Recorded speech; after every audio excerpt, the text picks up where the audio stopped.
High, আজকে দেখাই কতগুলো ফুল। চলো এক শুরু করি। এই গ্রিন লিলি দিয়ে দেখো কত বড় বড় ফুটেছে, কালারটাও কিন্তু মিষ্টি। আর এখানে দেখালাম সাদা গোলাপ, তারপরেই দেখো এই মেহরুন কালার গোলাপ। এই জন্যই মনে হয় গোলাপকে রানী বলা হয়। কত সুন্দর লাগছে আর কত বড় বড় কুড়িও আসছে। গাছটাতে এখনো 3-4টে কুড়ি আছে। তো নেক্সট যেটা দেখাবো, চলো এর হাত মানে গোলাপের থেকে হাত সরানোই যাচ্ছে না, এত সুন্দর লাগছে আর অপূর্ব সুবাস। আর এদিকে দেখো এই যে আছে নয়নতারাগুলো, এটা কিন্তু আমি বীজ থেকে করেছিলাম। আর এই দুটো কিন্তু এই উপরের মাদার গাছটা বনসাই করার জন্য কাটিং করেছিলাম, সেই দুটোই বসিয়ে দিয়ে এখন কিন্তু আবার ফুল দেওয়াও শুরু করে দিয়েছে। এটাকে আবার অন্য পটে প্রতিস্থাপন করতে পারে। এদিকে দেখো এই গাছটাতে কিন্তু প্রচুর ফুল আছে, এই মানে কুড়ি আছে।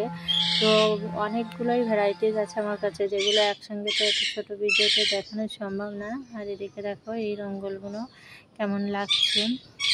আর তোমরা জানিও তো কেন আমার এই রজনীগন্ধাতে ফুল আসছে না, এটা লাল রঙ্গন আছে। তারপরে যেটা দেখাবো মাধবীলতা, আর এদিকে ফুরুষ ফুল। তো ফুরুষ ফুলের আমার দুটো কালার আছে, এটা বেগুনি ওটা লাল।